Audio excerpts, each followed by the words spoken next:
Van a repetir después de mí. Amado Señor, danos todo lo que nos une a ti.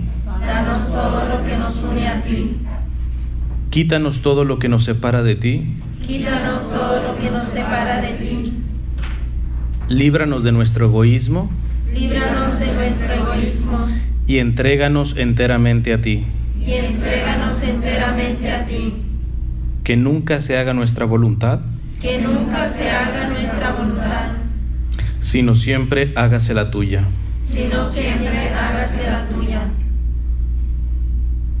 En nombre del Padre, del Hijo y del Espíritu Santo. Amén. Pues bien, pues mi nombre es Cristian, soy misionero laico y me pidieron que les compartiera algunas cuestiones sobre los sacramentos o la vida sacramental. Tal cual, al ver las preguntas que me sugerían que respondiera, al ver de qué manera se podría responder, no de manera superficial, pues prácticamente cada pregunta sería una plática. Entonces, lo que voy a hacer es tratar de irme un poquito más al corazón para que les pueda ayudar en su vida sacramental, ¿va? Tal cual, las preguntas eran: ¿de dónde surgen los sacramentos? ¿Dónde encontramos los sacramentos en la Biblia? ¿Cuáles son los efectos de los sacramentos en nuestra vida? Que yo creo que eso es lo más central. ¿Por qué nos bautizamos, confesamos, nos casamos? ¿Cómo motivarnos y motivar al prójimo a vivir una vida sacramental? Pues bien, voy a dar respuesta yéndome a la primera vocación. Recuerden, bueno, no sé si lo saben, vocación significa llamado en latín. Vocación es un llamado de Dios, y hay diferentes tipos de llamados, ¿verdad?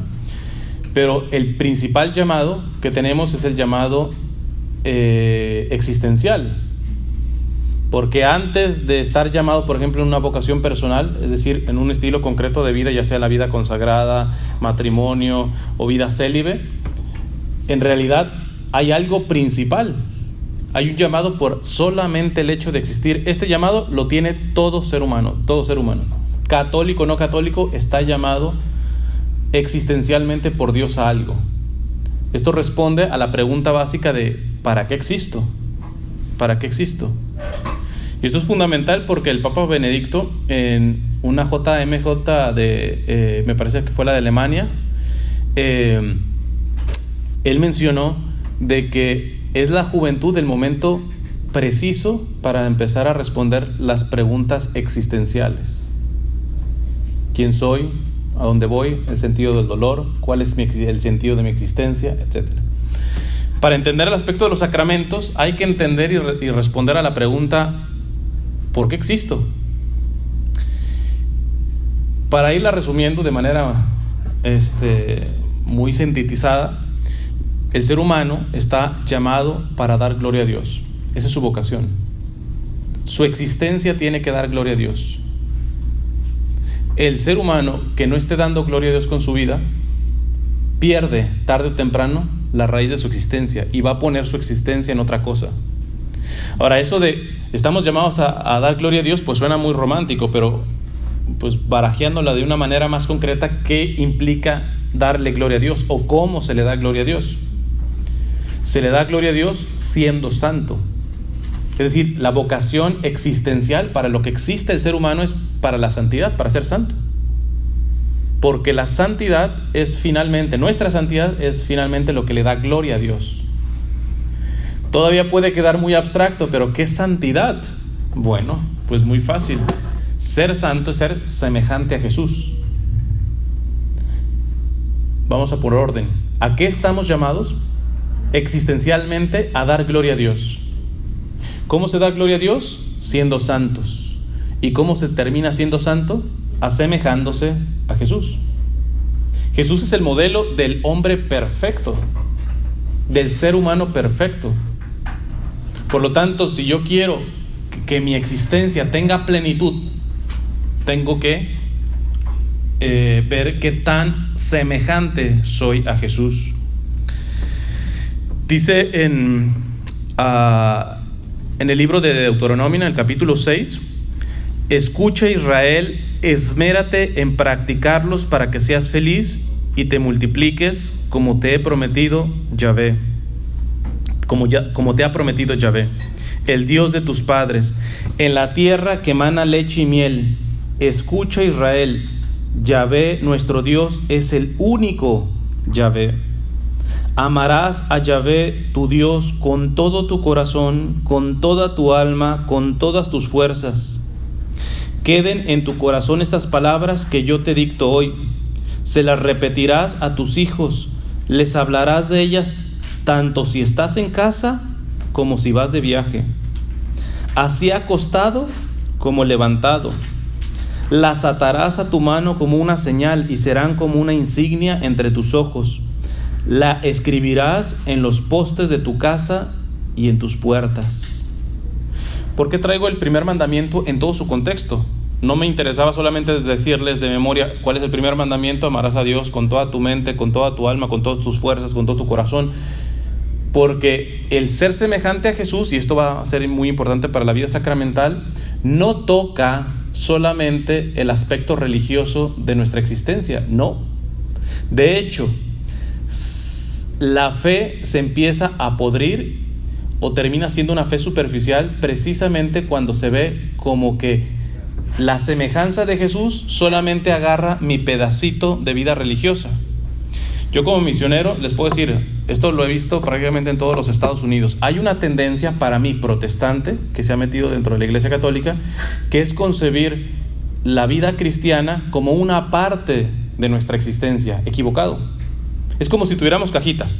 Aquí está la cajita de la iglesia, aquí está la cajita del novio, aquí está la cajita o del esposo, aquí está la cajita de la familia, aquí está la cajita de mi sexualidad, aquí está la cajita de mi dinero, de mis finanzas, de la escuela, etc. Eso, yo les puedo dar fe, he estado por probablemente casi todo el país. Creo que está infectada la pastoral, el crecimiento, y en todos los grupos, no solamente de jóvenes, con ese tipo de concepción. Habrá sus excepciones, claro está, pero eso es una equivocación, porque les acabo de leer Deuteronomio y le dice, cuando estés, tienes que amar a Dios con toda tu mente, con toda tu alma, con todas tus fuerzas, con todo tu corazón, con todo tu espíritu, con toda tu vida, cuando estés acostado, cuando estés levantado, etc. Es decir, no hay un solo rincón en donde tú no puedas amar a Dios dándole el primer lugar. Entonces ahí viene un poco el problema, porque quizá unos tienen el concepto de los sacramentos como una parte de mi vida espiritual. Equivocación. Los sacramentos tienen que encarnarse en cada parte de tu vida. Y quizá no me contesten, pero yo les preguntaría, por ejemplo, ¿qué tiene que ver los sacramentos? Por ejemplo, el sacramento de la Eucaristía con tu intimidad sexual. Me estás hablando dos cosas. ¿Qué tiene que ver el bautismo con el manejo de tus finanzas? ¿Qué tiene que ver la confesión con tu profesión? A veces no conectamos. ¿Y quieren una prueba de que estamos en una crisis terrible? Latinoamérica, toda Latinoamérica, será 80% quien profesa creer en Cristo. Ya no digamos católicos, en Cristo. Por lo tanto, asumo que quiere asemejarse a Cristo. Explíquenme por qué la mayoría de Latinoamérica, por no decir todos los países latinoamericanos, están sumidos en el grado de corrupción en el que están. Eso nos explica. Yo siempre pongo el ejemplo de los mecánicos. Solamente en mi vida me he topado con un mecánico honesto. De ahí en más me ha ido muy mal con los mecánicos.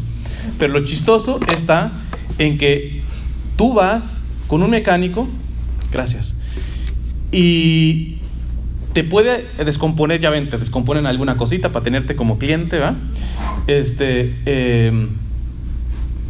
Y en el taller no les falta su Virgen de Guadalupe o algún crucifijo.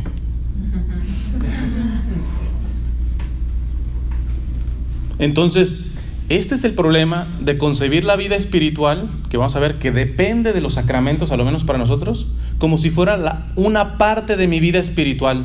La misa es parte de mi vida espiritual. No, la Eucaristía tiene que estar impresa en cada área de tu vida: tu sexualidad, tus finanzas, tus amistades, tu profesión, tus decisiones, en todo.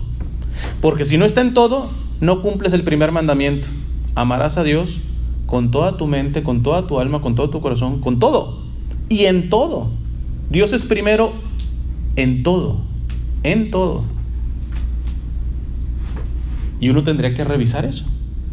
Entonces fíjate que esto es muy importante entenderlo, porque si no, no vamos a entender los sacramentos. Si no, vamos a aprender los sacramentos de manera ritualista.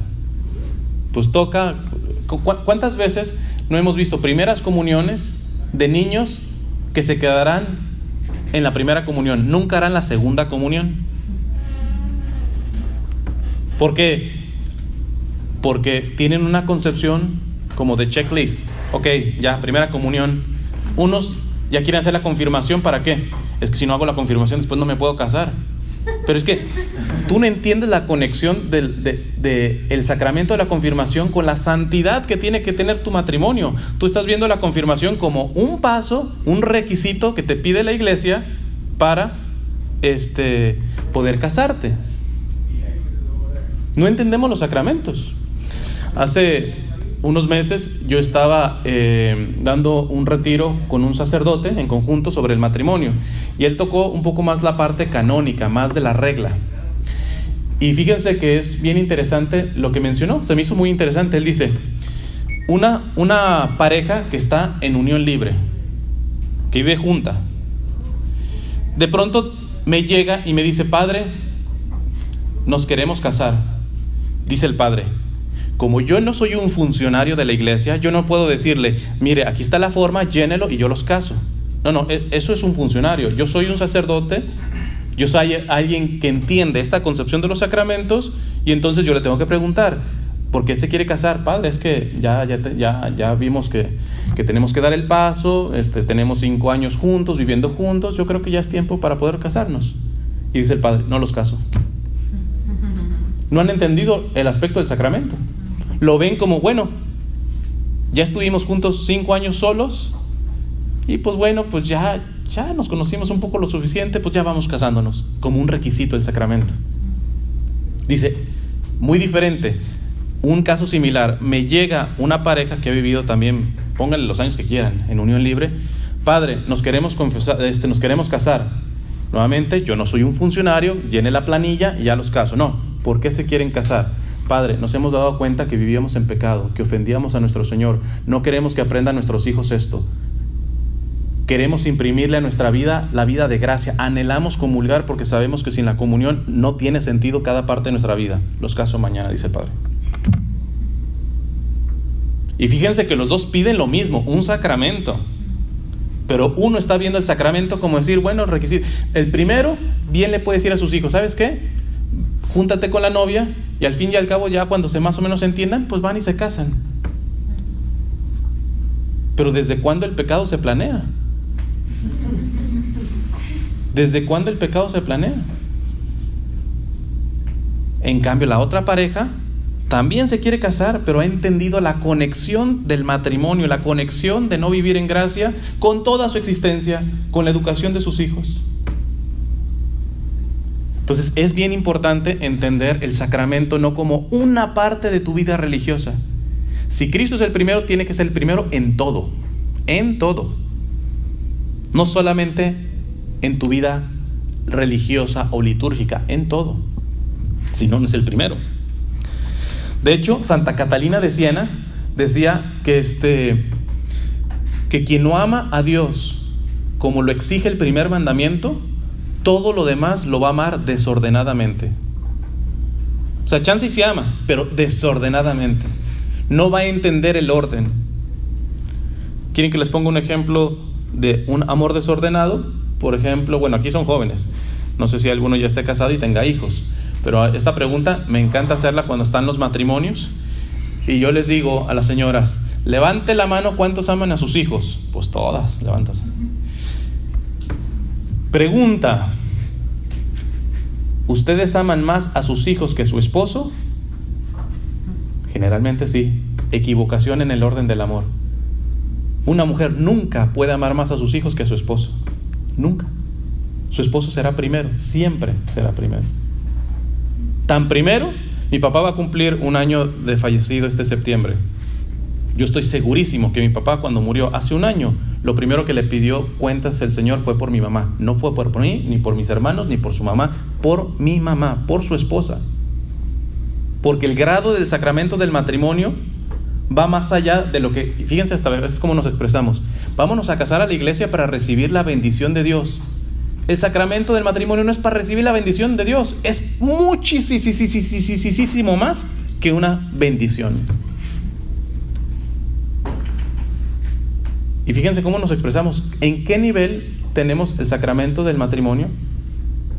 Si lo reducimos a una bendición, pues con razón tan rápido podemos tratar de destruir esa bendición. Si entendemos que es la unión más perfecta a la que pueden llegar 2 seres humanos, que es un ejemplo de la unión, ahorita voy a hablar de eso, de la unión que quiere tener Dios con nosotros, ahí está otro nivel.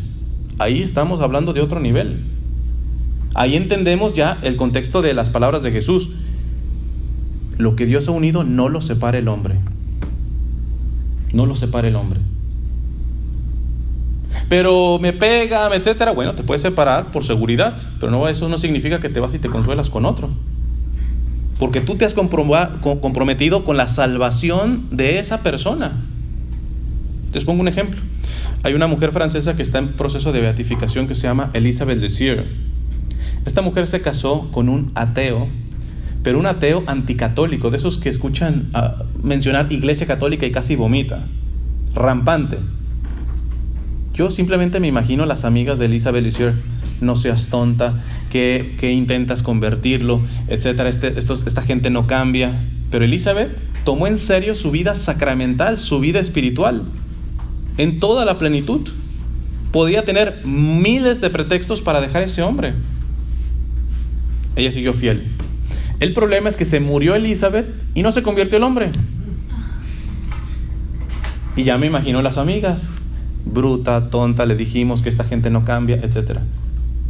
Pero una vez muerta Elisabeth, su esposo encuentra el diario de Elisabeth y se encuentra con la santa mujer que tenía por esposa. Se convierte y se hace sacerdote.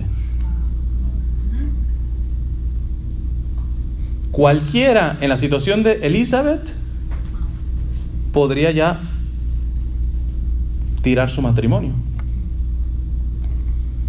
Más aún, me he encontrado con gente de iglesia que recomienda a veces a los matrimonios: sepárate, divórciate. ¿Cómo un católico le puede desahuciar un matrimonio cuando dice creer en un Dios todopoderoso? Seguramente entendemos lo que significa todopoderoso. Hombre, si Jesús resucita muertos, ¿qué no va a estar restableciendo un matrimonio por más roto que tú lo veas? No hay fe. La vida sacramental simplemente es una parte de mi vida religiosa. Y por eso desahuciamos matrimonios, y por eso desahuciamos a gente a nivel de la vida espiritual. Entonces es bien importante conectar la vida sacramental con la vocación existencial. Con la vocación existencial. Dice Gálatas 2:20, bueno, desde el 19. San Pablo dice: en efecto, yo por la ley he muerto a la ley, a fin de vivir para Dios. Paro ahí. Jesús dice que Él no vino a abolir la ley, sino a darle plenitud. No hay problema con la ley. El problema es que la ley sea tu todo. Y vamos a ver unos riesgos de la vida sacramental. Uno de los riesgos de la vida sacramental es que caigas simplemente en el ritualismo o en el tradicionalismo. No en la tradición. Nosotros tenemos que ser tradicionales, porque tradicio significa entrega. Nosotros tenemos que recibir una tradición de 20 siglos, de 2000 años. Pero el tradicionalismo es la típica persona que se casa pues porque sus papás son católicos, se hace la primera comunión, pues, y eso no alcanza, porque eso es la ley por la ley. No hemos descubierto el valor propio del sacramento. Entonces sigue San Pablo y dice: en efecto, yo por la ley he muerto a la ley, a fin de vivir para Dios. Con Cristo estoy crucificado. Guarden mucho esto porque el aspecto de la crucifixión tiene que ver mucho con los sacramentos. Con Cristo estoy crucificado y ya no vivo yo, sino Cristo vive en mí. Esta vida en la carne la vivo en la fe del Hijo de Dios que me amó y se entregó a sí mismo por mí. Si San Pablo está diciendo que ya no vive él, sino Cristo es el que vive en él, automáticamente estamos sacando la misma conclusión que les acabo de decir. Es decir, todo lo que hacía San Pablo era la vida de Cristo quien lo hacía. Y esto es sumamente importante. Esto, en un término más sencillo, es vivir en gracia.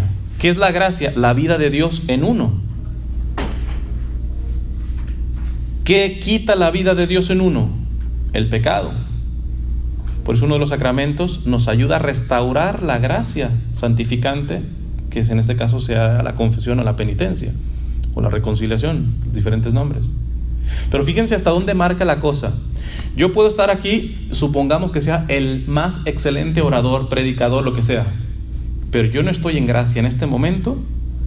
Simplemente les estoy dando palabras. Los motivaré por eso, pero no habrá un efecto verdaderamente santificante en sus vidas. En cambio, alguna de las que puso sillas está en gracia. Quizá no diga nada absolutamente, sea la última en el grupo, ella está haciendo más por la santificación de la iglesia poniendo una silla. Porque ya no está poniendo la silla ella. Como está en gracia, ¿quién la está poniendo? Cristo que vive en ella. El ejemplo que casi siempre pongo, el papelito ese que está tirado y que nadie levanta. Típico, en pasillos, en donde sea. Cuando tú llegas y lo agarras y lo tiras al bote de basura, ese sencillo acto de servicio, si lo hace una persona en gracia, vale más que una persona que le dé comida a los pobres, que haga milagros pero que no esté en gracia. Ese acto sencillo. Por eso a veces, por ejemplo, ustedes seguramente son la mayoría hijos de inmigrantes y a veces sus papás no tuvieron las oportunidades de estudio que tienen. Sus papás quizás están haciendo más, su mamá está haciendo más, preparando unos frijoles en gracia, viviendo en gracia de Dios, que ustedes ganando un degree, un doctorado, etcétera, pero que no están en gracia. El acto más sencillo que ustedes pueden hacer cuando viven en gracia, entendiendo que la gracia es la vida de Cristo, ya no son los méritos de ustedes, son los méritos de Cristo. Por eso no me voy a desarrollar mucho en esta parte. Ya tengo una charla en mi website, después les doy la información, pero tengo una charla en donde explico solamente esto. No es lo mismo caridad cristiana que filantropía y altruismo. No es lo mismo. Una persona puede hacer actos muy buenos, pero no le valen al cielo si no está en gracia. Son méritos que quedan humanos. Nadie se salva por sus propios méritos. Nadie.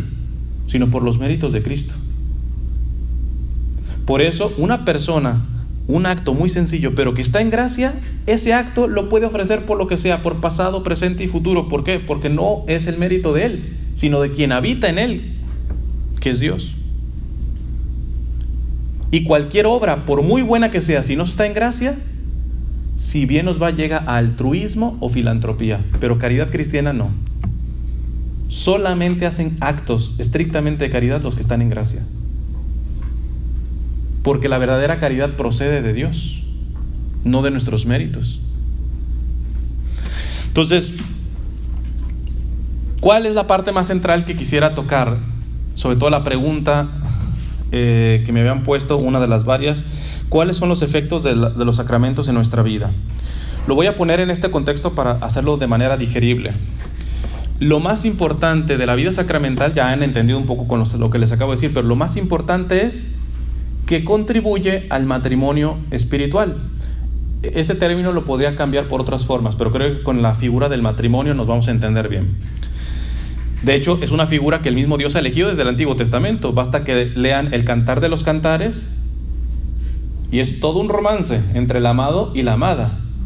¿Quién es el amado? Dios. ¿Quién es la amada? Nuestra alma.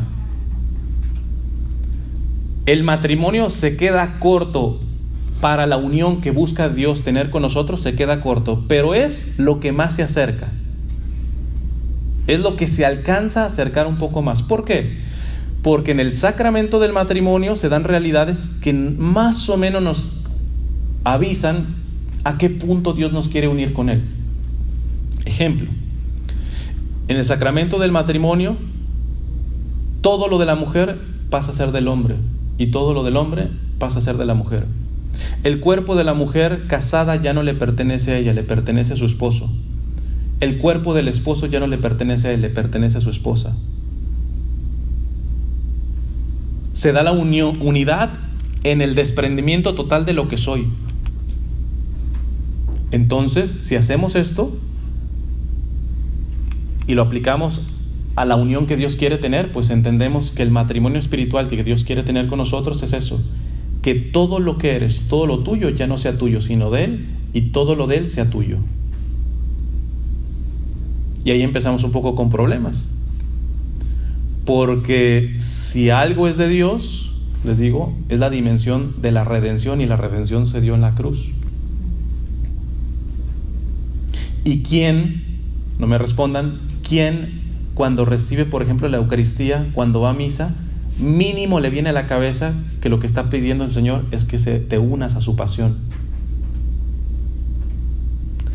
A un culto protestante, quítale un buen predicador, quítale un buen coro, se terminó el culto. Una misa, la Santa Misa, el padre predique pésimo o no predique, el coro cante pésimo o no haya coro, la Santa Misa no pierde valor, porque en cada misa se hace presente Jesús en cuerpo, sangre, alma y divinidad en la Eucaristía. Fíjate que está más allá de lo que te pudiera gustar, más allá que la crisis litúrgica que estamos pasando, y que sobre todo le preocupó más al Papa Benedicto, es eso. La liturgia se ha convertido en un narcisismo del ser humano. Más aún, no sé si saben esto, el cardenal Zahara, que es el actual cardenal a cargo de la Congregación para el Culto Divino y los Sacramentos, me hubiera gustado a mí personalmente que lo hubiera hecho mandatorio, pero lo dijo a nivel de invitación para toda la iglesia, que es, comenzando en Adviento, el cardenal sugiere que la misa se comience a celebrar nuevamente ad orientem. Esto significa que el sacerdote se tendría que girar. Pero fíjense cómo la gente dice esto. Cuando dicen ad orientem, la gente dice, ¿cómo? ¿El padre dando la espalda al pueblo? No, es que no está dándole la espalda al pueblo. O sea, sí se la está dando, pero eso muestra de cómo hemos hecho la misa un narcisismo. Yo soy el centro. Antropocentrismo. Sí, antropocentrismo, el ser humano como el centro. No, el sacerdote no te está dando la espalda, el sacerdote le está dando al frente, la cara a Cristo. Pero fíjate cómo inclusive decimos, ¿cómo el sacerdote nos va a dar la espalda? Muestra cómo estamos viviendo nuestras Eucaristías. Yo soy el centro. Entonces, si el padre predica bonito, si el coro canta bonito, el coro, a veces los coros tocan música que ni siquiera es litúrgica, porque a veces yo me he encontrado coros que tocan música protestante en misa. Y tú dices, ¿cuál es el centro de la Eucaristía? Pues el pueblo. Equivocado. El centro es Cristo. Pongo un ejemplito, me he alargado mucho, ¿va? Pero con este mismo sacerdote que di un retiro, él pone un ejemplo que me encanta. Dice, el cielo en la tierra es la Santa Misa, tal cual, la misa es el cielo en la tierra. Si supiéramos lo que pasa en cada momento de la Santa Misa, iríamos a misa todos los días. Todos los días. Porque es curioso, si yo les pregunto, ¿cuántos quieren estar toda la eternidad con Dios en el cielo? Levanten la mano. Y desde ahora. ¿Y por qué no vamos una hora todos los días a estar con Él cuando la anticipación del cielo es la Santa Misa? Explíquenme esa. No podemos estar una hora todos los días con Él, pero queremos estar toda la eternidad con Él. Explíquenme esa. Entonces el Padre dice, cuando una persona me dice que se siente cómoda en misa y todo eso, porque cuando tú revisas el Antiguo Testamento, ¿dónde era la presencia de Dios? En el Arca de la Alianza, que tenía las piedras de la ley, tenía unos trozos del maná, etc. Es decir, símbolos de la presencia de Dios. Ni siquiera es la presencia de Dios, símbolos. Nuestro sagrario no tiene un símbolo de Cristo, tiene a Cristo verdaderamente en cuerpo, sangre, alma y divinidad. Pero fíjate, ellos lo colocaban en una parte del templo que se llama el Sancta Sanctorum, o sea, el lugar más santo. De hecho, solamente podía entrar el sacerdote, y todavía entraba con un tipo de lacito. ¿Por qué? Porque siempre el judío entendía que el que veía a Dios se moría. Entonces, por si se moría el sacerdote, pues vamos jalándolo, ¿ah? No iban hasta por él, porque pues chance también ahí quedó, ¿ah? Entonces, pero fíjense esto, siempre cuando sale ante la presencia de Dios, ustedes ven el Antiguo Testamento y se llenó de temor, no de miedo, de temor. Quítate las sandalias. Y dice el Padre, ¿cuántos vivimos la misa así? Y él pone este ejemplo, este amigo sacerdote. Imagínense que van en un avión. Yo viajo bastante y me acuerdo una vez que yo iba de Dallas, no sé si a California, y estaba todo oscuro. También era de madrugada, pero unas nubes oscurísimas, etc. Pero de pronto el avión pasa las nubes y veo el amanecer. O sea, literalmente salí de la oscuridad a la luz. Hermosísimo, hermosísimo. Y eso te afecta en tu espíritu cuando ves la belleza. Pero ¿qué sería algo mejor que eso? Tocar el amanecer, tocar esas nubes. Pero para eso te tienen que poner en la ala. Y dice el Padre, pero cuando tú ya estás en la ala, puedes tocar el aire, puedes ver las nubes. Pero ¿quién se queda tranquilo en una ala del avión? La Santa Misa es la presencia real de Dios. El cielo está ahí presente. Es para que tuviéramos un temblor, santo temblor en cada misa. Y lo que estamos buscando es sentirnos bien, que nos guste. A veces es hasta interesante que se te acercan, pues generalmente más las señoras, ¿verdad? Salen de la misa y te dicen, estuvo bien bonita la misa, ¿verdad?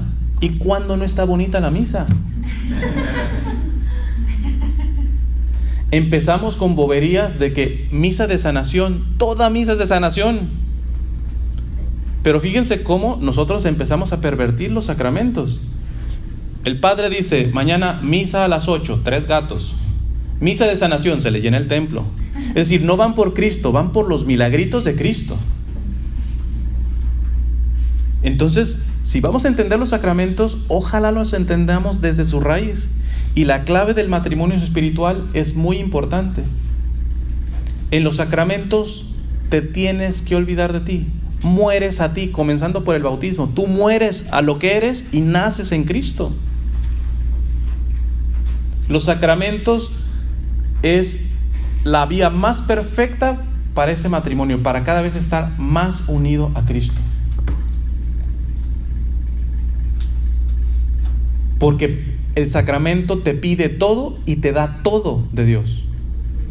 A veces yo tengo temas de apologética y me han invitado a muchos grupos de apologética, de defensa de la fe, y yo les digo, cuidado con presumir de más, porque la Iglesia Católica puede probar que es la única iglesia fundada por Cristo. Sí, lo puede comprobar con Biblia, con historia, y cuando tú vas estudiando, tú dices, wow, pertenezco a la iglesia de Cristo, a la única iglesia de Cristo. Yo festejaría poquito. Lo demás me temblarían las piernas. ¿Por qué? Porque por automático no va a haber un juicio más severo que para un católico. Porque el católico no puede, después de morirse, llegar al Señor. Señor, me condené porque te faltó poner esto en tu iglesia. ¿Qué le faltó a Cristo poner en su iglesia? Lo tenemos todo. Todo. Todo. El problema es Ya. el deseo del humano. Sí, porque es ahí donde nos vamos a discernir con respecto al sacramento. Entonces, fíjense que esto es importante entender, que los sacramentos se van a evaluar más en esa imagen de matrimonio que Dios quiere tener conmigo. Y el matrimonio es olvidarte de ti, renunciar a ti para darte completamente al otro. Y ese ya es un parámetro para evaluar tu vida sacramental. ¿Cuánto te buscas a ti en los sacramentos? ¿Cuánto vas? Mira, ustedes tienen, la capilla del Santísimo la tienen 24 horas abierta, ¿no? De 8 a 8. De 8 a 8. Ojalá que un día lleguen a perpetua. Pero, bueno, la tienen ahí y yo estoy segurísimo que ustedes la visitan todos los días, a lo menos unos minutitos. Y estoy segurísimo que cuando están delante del Santísimo, más o menos ustedes oran así. Estoy segurísimo. Señor, ¿en qué te puedo consolar? ¿Cuáles son tus dolores? ¿Cuál es tu voluntad? ¿En qué te puedo complacer? Segurísimo ustedes oran así, ¿verdad? Otros en otras parroquias he escuchado que llegan con el Santísimo con una listota de peticiones, ¿verdad? Pero ustedes, como entienden los sacramentos realmente como un desaparecer en Cristo, unirse en Cristo, ustedes van a amar a Cristo, no a sacarle milagritos a Cristo, a perderse en Él, a unirse a Él. Hay una frase de Santa Teresa del Niño Jesús que me encanta. Le decía, es como un tipo de romanticismo espiritual, yo digo. Le decía al Señor, Señor, te amo tanto que me gustaría que no vieras mis actos de amor a ti. Me gustaría amarte y que tú no lo supieras, para que no tuvieras la obligación de devolverme amor, de pagarme. Medítalo en un matrimonio normal. Si te has casado o tienes novio, todos los actos de amor, y no me dejarás mentir, generalmente buscas, consciente o inconsciente, que se entere el otro de lo que estás haciendo por la persona. Y eso para mí es amor, pero no perfecto. Tú muéstrame qué has hecho por amor al otro, encubriendo, que no se entere. Es más, chance y el otro te dice, es que tú nunca has hecho por mí, y tú sí has hecho eso, y te callas. ¿Por qué? Porque sabes que el valor es poder amar en el secreto. Porque no necesitas paga, porque tu paga y tu salario ya es darte. A ese nivel tiene que llegar nuestro amor. Y se puede llegar, porque los sacramentos son precisamente la fuerza para poder llegar a esa tesitura de amor, a ese nivel de amor. Un ejemplo más de Teresa del Niño Jesús. Ella, cuando se iba a casar, bueno, ella es religiosa, pero la boda de una religiosa son sus votos. Entonces hizo su retiro antes de sus votos. Imagínate, sobre todo los solteros, cómo se imaginan su boda. Días antes, a lo menos una semana antes de su boda. Yo creo que esperas que haya una conexión muy especial con tu prometido, con tu prometida. ¿Qué pasaría si en una semana antes no escuchas nada de él? No se aparece, no te llama. ¿Qué pensarían? Pues miren, Teresa del Niño Jesús, ahí va, fíjense. Por eso la imagen del matrimonio espiritual me interesaba ponerla para que entiendan los sacramentos. Teresa del Niño Jesús va a hacer sus votos, es decir, se va a casar con el Señor, y en su retiro el Señor no se aparece. Hay una sequedad y un desierto espiritual terrible. Es decir, su prometido se va a casar con él y hace acto de ausencia. Y ella le escribe a su hermana, dice, fue un desierto. Me imaginaba a Jesús durmiendo en la barca. Ya ven que cuando estaba dormido en la barca, dice, pero yo, a diferencia de los discípulos, yo no lo voy a despertar, porque yo pienso, quizá mi esposo, mi futuro esposo, está tan cansado de estar escuchando tantas oraciones que pide y atendiendo aquí y acá, que sabe que yo lo amo por él mismo, y con él, y él puede tener la confianza de venir a mi vida y dormirse sin que yo lo despierte, sin que yo le pida nada. Y si la prueba es tan fuerte, antes de despertarlo voy y me duermo con él. Vean qué amor exquisito por el Señor. Y eso es la meta. Y se puede lograr viviendo con los sacramentos, pero si entendemos bien los sacramentos. Ahora sí voy, como bala, dando algunas citas del magisterio, principalmente del catecismo, que puedan ayudar sobre el matrimonio espiritual, para que vean que esto no es cuento mío, sino es cuestión de la Iglesia. En el 2014 del catecismo dice la Iglesia: el progreso espiritual tiende a la unión cada vez más íntima con Cristo. ¿Cómo tú podrías decir que un matrimonio cada vez va mejor cuando tú los ves cada vez más unidos? ¿Cómo tú puedes decir que la vida sacramental va más cuando ves que el que comulga, que el que se confiesa, cada vez más está más unido con Dios? Porque esa es su finalidad. Dice el catecismo: el progreso espiritual tiende a la unión cada vez más íntima con Cristo. Esta unión se llama mística, porque participa del misterio de Cristo mediante los sacramentos. ¿Alguien sabe lo que significa la palabra sacramento? Misterio. De hecho, la parte oriental de la iglesia, de rito oriental, no le llaman sacramento, le llaman los santos misterios. Y el misterio, porque aunque le digamos matrimonio espiritual, unión espiritual, queda en un misterio. Porque ¿es realmente como un matrimonio? No, se queda. Es más, a veces tenemos más problemas nosotros los varones en esto de hablar de matrimonio espiritual. Las mujeres la tienen fácil, porque ustedes estén casadas, solteras, ustedes al saber que están llamadas a casarse con Dios, estar unidas con Dios, pueden decirle sin problema: esposo mío. Yo siempre que yo le digo, pero cuando lo tengo que decir en público, imagínate, yo tengo que aclarar. Por cómo está mal interpretada la cosa, y porque al final esto de matrimonio espiritual es una forma de decir el grado de unión a la que estamos llamados. Sigue diciendo el catecismo: porque participa esta unión del misterio de Cristo mediante los sacramentos, los santos misterios, y en él del misterio de la Santísima Trinidad.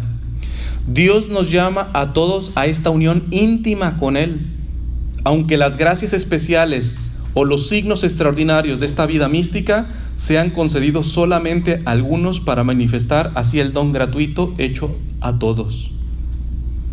A veces creemos que los místicos, un místico, el Padre Pío, ¿por qué? Porque le aparecieron los estigmas. Esto de la visibilidad simplemente Dios lo pone para que sean muestras de lo que debe de pasar.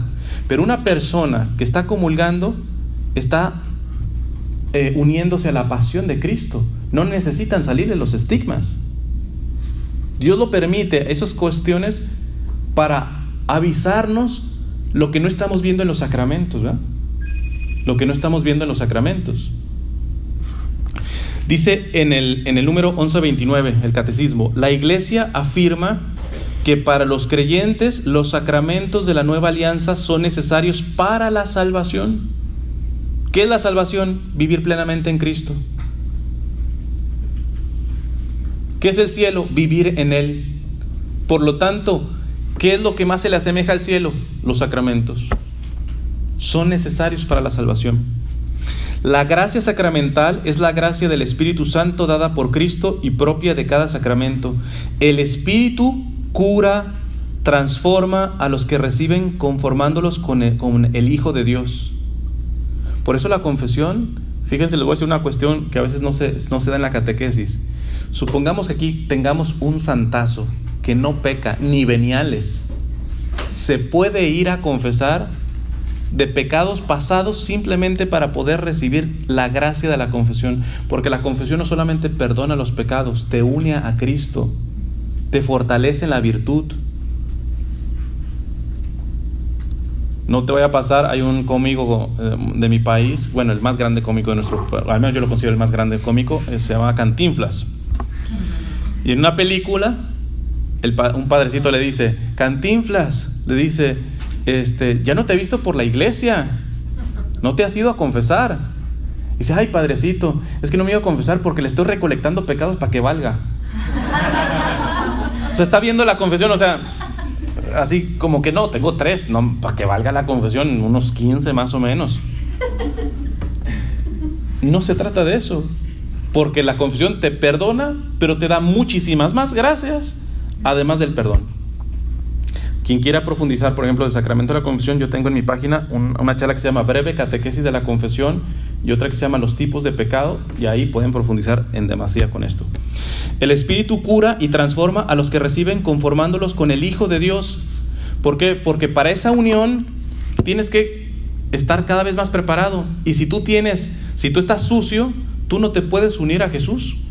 lo enmugras. O sea, quiero ver que tu esposa esté bañadita, limpia, hasta perfumada, y tú llegas todo sudado, cochino, etcétera. Tú dices, pues amas mucho a tu esposa, pero respetas la pureza de la esposa. Y dices, ahorita te doy el abrazo, déjame, mínimo me doy un baño, ¿ah? Pues cuando no estás, los propios sacramentos te van preparando. Es un proceso de purificación que va teniendo el sacramento en tu vida.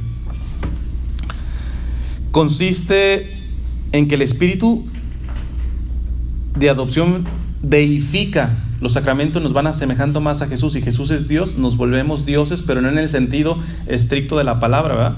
Porque seguiremos siendo seres humanos, pero nos asemejamos a Él, nos divinizamos de alguna manera. Y dice, a los fieles nos deifica el Espíritu, a los fieles uniéndolos vitalmente al Hijo único, el Salvador. Vitalmente, ¿qué significa? Que la unión que se da de tu persona con la de Cristo en los sacramentos no es romántica, no es poética, vital, es real. De hecho, decía una venerable, todavía no es ni siquiera beata, Conchita Cabrera de Armida, es una mexicana. Ella decía, yo como que siento que cuando comulgo, yo no te como, como que tú me comes, como que tú me asimilas, y eso es realmente lo que pasa. En físico nosotros somos los que ingerimos a Jesús, pero lo que está pasando es que Él nos está ingiriendo, nos está uniendo a su cuerpo. Peligros, rapidito, peligros con la vida sacramental. Les menciono básicamente 3. El ritualismo, el tradicionalismo y la simonía. El ritualismo habla de que mucha gente, por ejemplo, puede ir a misa todos los días, puede ir al Santísimo todos los días, pero está como un checklist, es decir, como un aspecto de ir al rito por el rito, no descubrir el sentido propio de lo que está participando. Eso puede ser un ritualista. Un tradicionalista, no tradicional, el que está practicando meramente como una fe, pues porque me toca ayunar porque es cuaresma, porque me toca hacer la primera comunión, o sea, porque soy católico y pues por eso tengo que hacer los sacramentos. Y la simonía ya tiene que ver con mercadear con el aspecto sacramental. Voy a hablar de 3 puntos del catecismo que pueden dar luz a esto. En el 2047 del catecismo dice: la vida moral es un culto espiritual. El obrar cristiano se alimenta en la liturgia y la celebración de los sacramentos. Yo conozco, a mí me encanta el hecho de una misa bien celebrada, litúrgicamente bien celebrada. En California hay una parroquia que me gusta ir, que la verdad que trabajan muy bien, la manejan los carmelitas descalzos, y tú ves que la gente guarda silencio en todo momento. O sea, antes de misa tú entras y hay niños, O sea, ha sido una comunidad educada, porque generalmente nuestras comunidades, y más latinas, tú entras al templo antes de una misa y es un mercado, y ya no digamos después. No, acá y han rescatado el bello sentido, por ejemplo, del velo, de la mantilla, que es muy hermoso. Pero ¿qué pasa? Que puede haber muchos que en ese clima perfecto litúrgico sean ritualistas. Creerse más de los que no viven la liturgia como ellos, casi mirándolos de abajo. Quedarse meramente en el culto, más o menos como la oración del fariseo y el publicano. Señor, te doy gracias porque no soy como ese publicano, Yo ayuno tantas veces y todo meramente se queda en el ritualismo. Cuidado con eso, porque quizá alguno de aquí, y espero que todos, se motiven a vivir la vida sacramental en serio, pero cuidado, un peligro es que se quedan en el ritualismo. Decir, no, yo voy a misa todos los días, pero la calidad de tus misas, ¿qué onda? No, yo me confieso, pero la calidad de tus confesiones. Entonces, cuidado con el ritualismo. Dice en el número 1123, los sacramentos están ordenados a la santificación de los hombres, a la edificación del cuerpo de Cristo y, en definitiva, a dar culto a Dios. Pero como signos también tienen un fin instructivo. No solo supone la fe, también la fortalecen, la alimentan y la expresan con palabras y acciones. Con palabras y acciones. De hecho, está mal dicho que al final de la misa se diga la misa ha terminado. La misa no termina. Eres enviado. Fue una mala traducción del latín, porque missio est significa que es enviado en misión. O sea, tú entras al lugar sagrado para que después tú te conviertas de alguna manera en un tabernáculo, en un sagrario caminante por tu ciudad. Eso es lo que tienes que hacer. Un ejemplo, la Santísima Virgen. El primer tabernáculo, el primer sagrario, porque ella lo tuvo en su vientre. Apenas concibe a Jesús en su seno, ¿qué hace? Se va con Isabel. No se queda en su lugar sagradito, yo aquí muy bien, en silencio y todo. No, sale, tiene que comunicar eso. Tiene que aplicarlo concreto en la vida concreta. Porque les digo, llévense como tarea. Aunque les parezca chocante, ¿qué tiene que ver la Eucaristía con mis finanzas? ¿Qué tiene que ver la Eucaristía con mi sexualidad? ¿Qué tiene que ver la Eucaristía con mi trabajo? Y si le meten cabeza, sobre todo en oración, van a ver que es necesario que se eucaristice nuestra vida. Inclusive hasta nuestro físico. Hay una expresión de un obispo que aprecio, de español, el obispo Munilla. Él dice que aquel que persevera diariamente en la adoración eucarística, hasta se le va eucaristizando la mirada. Yo no sé si han visto al Papa Benedicto XVI las veces que ha salido. Pongan Papa Benedicto XVI, pongan Papa Francisco, miren el rostro de ese viejo. Está eucaristizado ese viejo. Y no solamente ahora que se dedica todo solamente a eso. Tú vele al pasado, es una persona que realmente, a Moisés le alumbraba el rostro, ¿no? Es decir, que no solamente es una unidad espiritual, sino te va transformando inclusive físicamente. Otro era Juan Pablo II, no necesitaba hablar. Ese hombre transmitía con su propia vida, con su propio físico. En el 21-22 ya habla un poco de la simonía, ¿no? Dice, fuera de las ofrendas determinadas por la autoridad competente, el ministro no debe pedir nada por la administración de los sacramentos y ha de procurar siempre que los necesitados no queden privados de la ayuda de los sacramentos por razón de su pobreza. La autoridad competente puede fijar estas ofrendas atendiendo al principio de que el pueblo cristiano debe contribuir al sostenimiento de los ministros de la Iglesia. El obrero merece su sustento.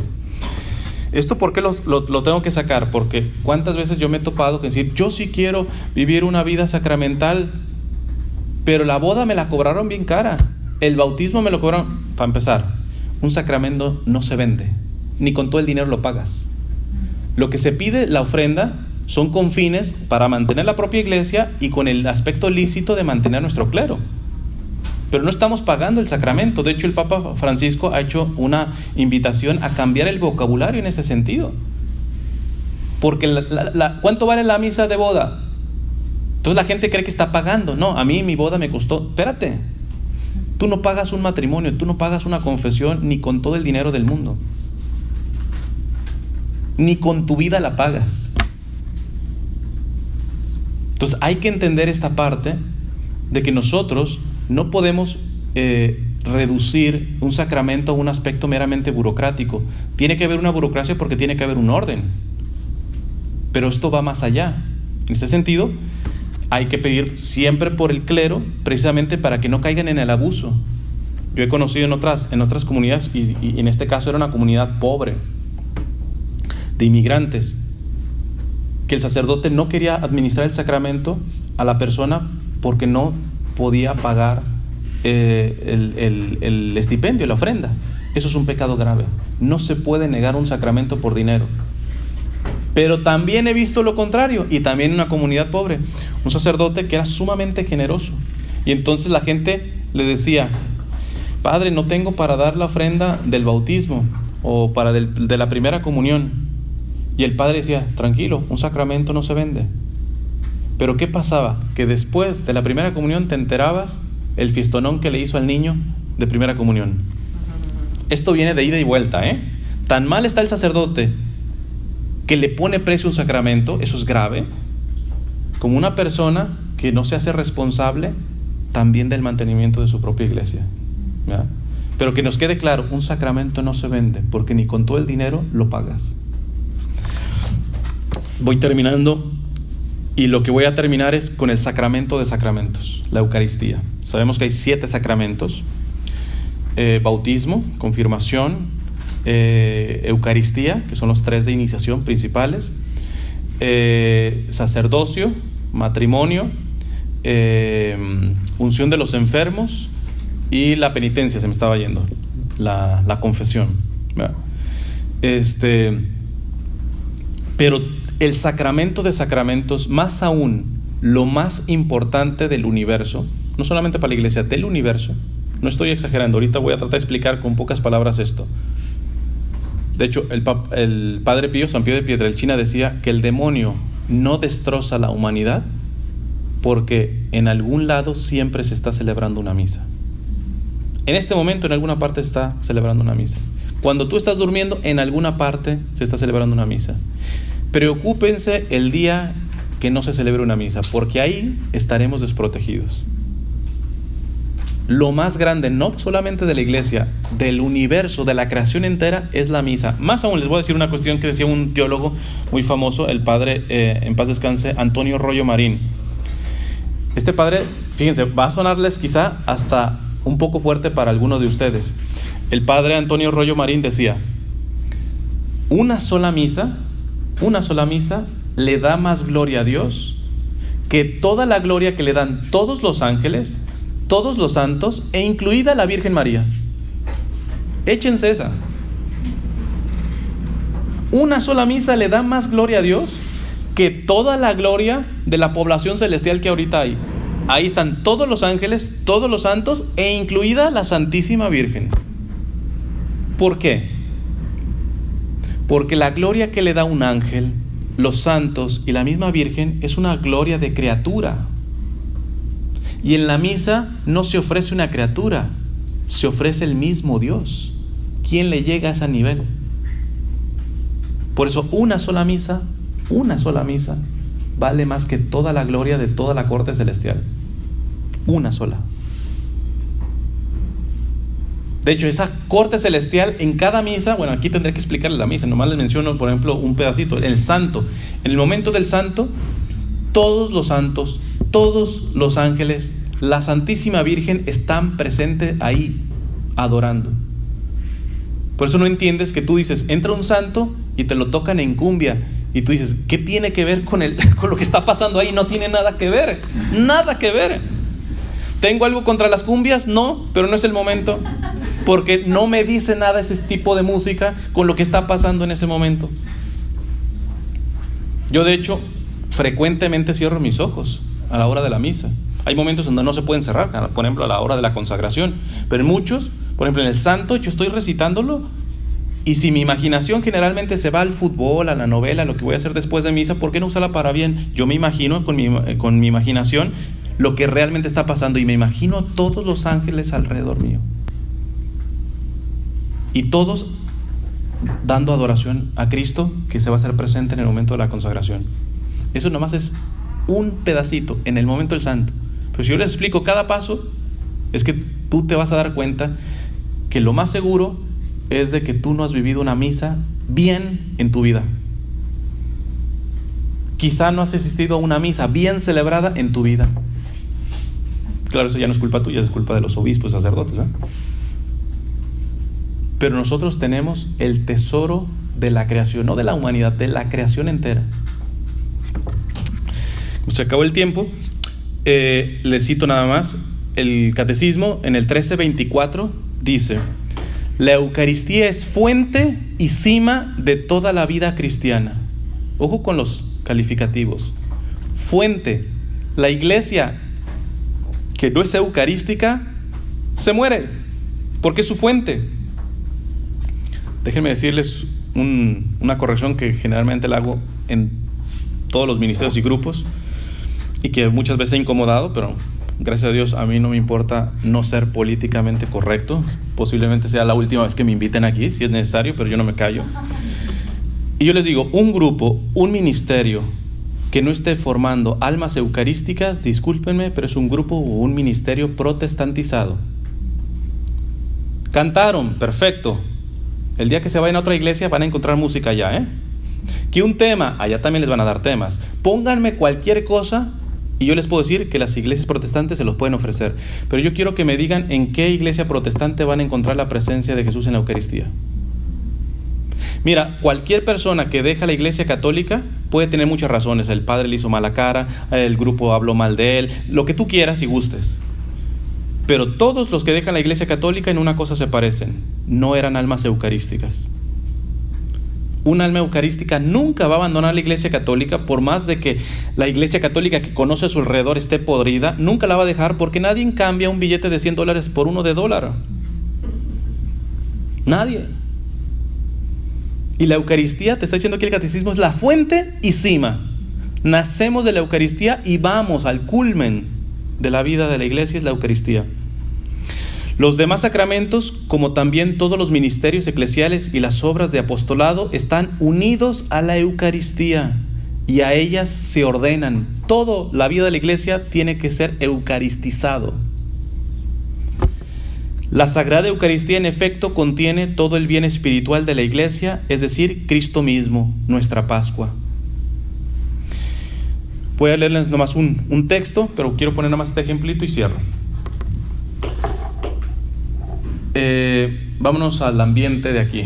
Esto porque, no sé, las charlas doy en Nueva York y están más nevadas, pero aquí las lluvias, que siempre son muy fuertes. Imagínense una de esas lluvias, así estilo huracán, y que te digan que afuera están regalando $1,000 millones al que se forme, en plena tormenta de ese estilo. ¿Quién se forma aun cuando está la lluvia así? Oye, son $1,000 millones, ¿eh? No es cualquier cosa, ¿va? El que me diga que no, bueno, pues vamos a ver, al final le pido la bendición por su santidad, ¿no? Pero $1,000 millones, gratis, nada más formarte en plena tormenta de ciclón o de huracán o tropical. Pregunta: ¿la presencia de Jesús en la Eucaristía vale más o menos que $1,000 millones? ¿Por qué no vamos a misa todos los días? ¿Por qué no tenemos un momento de adoración eucarística todos los días? Más aún, ¿por qué cuando yo doy esta recomendación a la gente, yo me he encontrado con líderes, sacerdotes, etcétera, que me dicen que no les pongas cargas de ese estilo? Hombre, San Agustín decía que la oración es la respiración del alma. Yo no veo a una persona que te diga: oye, ¿respiras todos los días? ¡Qué fanático! ¡Qué fanático! Pero la respiración del alma, de esa sí nos podemos privar. Y es fanatismo, le estás pidiendo too much. Ya cada quien se evalúa. Que a veces no se puede por el horario, yo te pregunto, ¿te quedas al menos tranquilo de que haces todo el intento para ir a misa todos los días? ¿Que no se pueda siempre? Bueno, pero haces todo el intento. Tienes una capilla, aunque cierren a las 8. A mí me ha tocado en iglesias nevadas, cerradas, y tú dices, bueno, pero al fin y al cabo está un sagrario adentro y adentro está mi Señor. Pues yo me arrodillo afuera en la calle. Me ha tocado hacer eso, porque las iglesias están cerradas. Porque si no, esto no va a trabajar. Y el texto que les voy a leer, con esto voy a cerrar, es de un discípulo espiritual de un beato que se llama Charles de Foucauld o Carlos de Foucauld. Este discípulo espiritual de Carlos de Foucauld se llama Carlo Carretto, y en un escrito le da el clavo. Miren, yo he estado en parroquias en donde tienen capilla de oración perpetua y yo veía el estacionamiento lleno, ministerios. Una parroquia tenía 100 y pico de ministerios y siempre las 3 mismas viejitas en la capilla. Y ellos presumían que su iglesia estaba súper activa. Mira, llenamos el parking. Falsa espiritualidad. Eso no aguanta mucho. Lo que no está firme en vida eucarística no se va a mantener. No se va a mantener. ¿Y por qué? Yo creo que aquí nos ayuda Carlo Carretto, discípulo espiritual de Charles de Foucault. Fíjense, atención con cada palabra que voy a decir. Dice Carlo Carretto: no hay oración tan difícil como la adoración de la Eucaristía. En ella la naturaleza se revela con todas sus fuerzas. El hombre preferiría transportar piedras bajo el sol. La sensibilidad, la memoria, la imaginación, todo es mortificado. Solo triunfa la fe. Y la fe es dura, oscura, desnuda. Ponerse ante lo que tiene el aspecto de pan y decir: ahí está Cristo vivo y verdadero, es pura fe. Pero nada alimenta más que la fe pura. Y la oración de la fe es la verdadera oración. No se siente gusto en adorar la Eucaristía, me decía un novicio. Pero es precisamente esta mortificación del gusto lo que hace sólida y verdadera la oración. Es el encuentro con Dios más allá de la sensibilidad, más allá de la fantasía, más allá de la naturaleza. Y es este el primer aspecto de despojamiento, de olvido de ti mismo. Y si no te despojas, no te unes con Él. Mientras que mi oración, sigue diciendo Carlo, mientras que mi oración permanezca anclada en el gusto, serán fáciles los altibajos. Las depresiones seguirán a los entusiasmos efímeros. Será suficiente un dolor de muelas para liquidar todo el fervor religioso debido a un poco de esteticismo o a una emoción sentimental. Tienes que despojar tu oración, me dijo el maestro de novicios. Tienes que simplificar, desintelectualizar. Ponte ante Jesús. Y ya se me cerró aquí. A alguien no le conviene que siga hablando, pero lo abrimos y seguimos. Tienes que simplificar, desintelectualizar. Ponte ante Jesús como un pobre sin ideas, pero con fe viva. Permanece inmóvil en un acto de amor delante del Padre. No trates de alcanzar a Dios con la inteligencia, no lo conseguirás nunca. Alcánzalo con el amor. Esto es posible.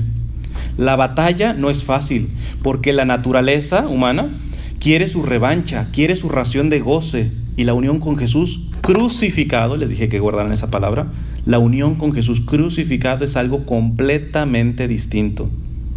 Después de algunas horas o de algunos días de esta gimnasia, el cuerpo se calma. Al ver que la voluntad le rehúsa el placer sensible, ya no lo busca. Se hace pasivo. Los sentidos se adormecen. El comer poco, el velar mucho, el orar con humilde insistencia hacen de la casa del alma una morada silenciosa, pacificada. Los sentidos duermen. Mejor, como dice San Juan de la Cruz, es la noche de los sentidos que empieza. Entonces la oración se convierte en algo serio, aunque doloroso y árido. Tan serio que ya no se puede pasar sin ella. El alma entra en el trabajo redentor de Jesús. Si alguien se vio motivado y quiere tomar en serio su vida sacramental, empezando con el sacramento de sacramentos, que es la Eucaristía, que se quede grabado: no vaya esperando consuelos sensibles. No vaya. Más aún, en estos tiempos en donde la humanidad está terrible y vienen cosas peores, si la unión con Cristo es que todo lo de Cristo es mío, hoy Cristo está siendo ofendido, hoy Cristo está siendo olvidado, hoy Cristo está siendo rechazado, excluido. Y eso no son sentimientos muy placenteros. Así que si te vas a unir con Cristo en esta época, tienes que abrazar ese desprecio que te va a tocar. Por eso San Juan de Ávila, un doctor de la iglesia, decía: si nuestro Señor regresó al cielo herido y llagado, ¿vamos a ir los siervos vestidos y bañados? Si el Señor perfecto, que no tiene cola que le pisen, se fue al cielo con sus llagas, ¿vamos a ir los siervos vestiditos y bañados? Y fíjate que cuando venimos a oración y cuando vamos a la misa, etcétera, precisamente, si somos honestos, buscamos almohaditas. No buscamos unirnos a Jesús, buscamos sentirnos bien. El que quiere empezar vida eucarística, le firmo, no necesito conocerlos, le firmo que uno de los grandes retos es que cuando estés delante del Santísimo vas a sentir unas ganas de salirte lo antes posible. Vas a pensar de que estás perdiendo el tiempo, que hay otras cosas más importantes que hacer por Dios.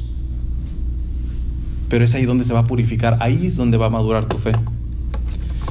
El ejemplo que pongo, y con esto termino, ustedes saben de lo que está pasando en Siria y en Irak. Y una misionera del Instituto del Verbo Encarnado cuenta 2 experiencias que resumen la hermosa vida sacramental que están teniendo los cristianos en ese contexto. Para alguien que no sabe, llevan más de 4 años en Siria, en plena guerra, ataques todos los días. O sea, ustedes imagínense el primer ataque de Francia, que fue en un viernes, y cómo estuvo la prensa. Es más, hasta en Facebook te daban la opción de poner la banderita de Francia.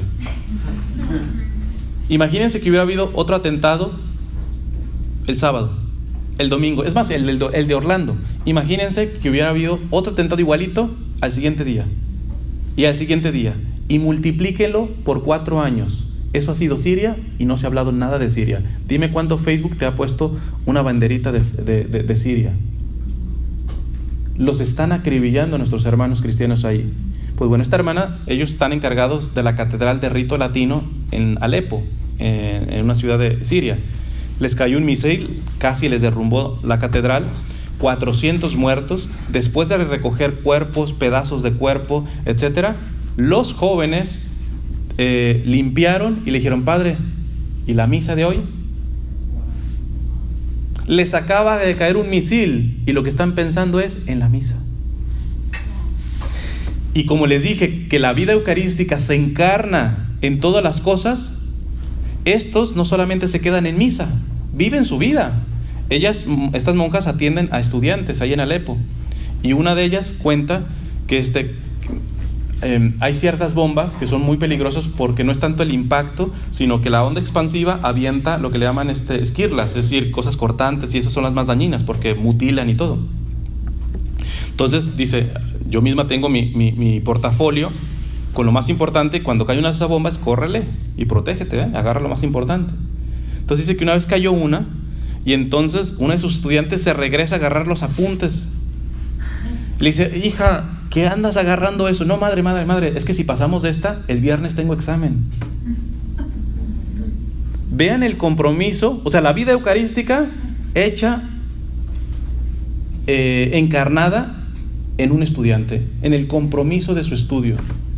¿Cuántos de tú y yo que podemos tener chance de estudiar perdemos el tiempo y empezamos a entregar las cosas en los exámenes ahí a última hora, etcétera? Estos están estudiando en guerra, pero la vida tomada seria de sus sacramentos la imprimen en su vida de estudiante, y así es en su familia.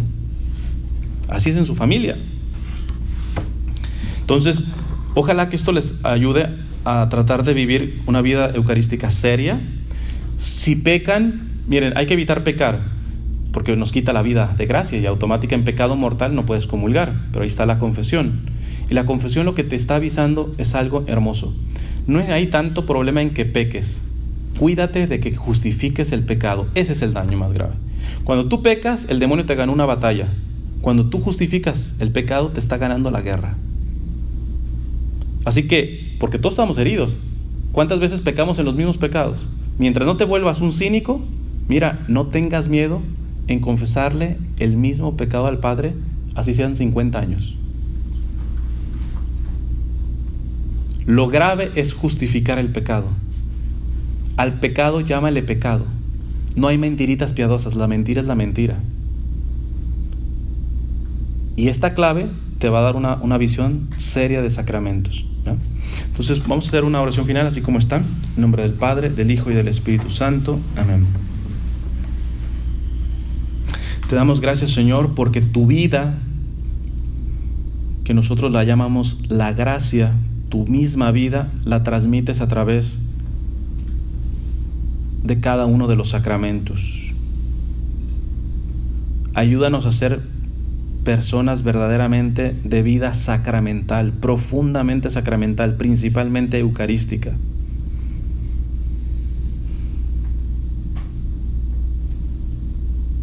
Haznos fuerte, especialmente en los momentos en donde tú sabes que nos va a beneficiar la aridez espiritual, la sequedad espiritual. Ayúdanos a perseverar, porque es ahí donde sabemos que vamos a madurar, en donde te vamos a amar no por tus milagros, sino por ti mismo. Repiten después de mí: amado Señor, Amado Señor, danos todo lo que nos une a ti, danos todo lo que a ti. Quítanos todo lo que nos separa de ti. Quítanos todo lo que nos separa de ti. Líbranos de nuestro egoísmo Líbranos de nuestro egoísmo y entréganos enteramente a ti.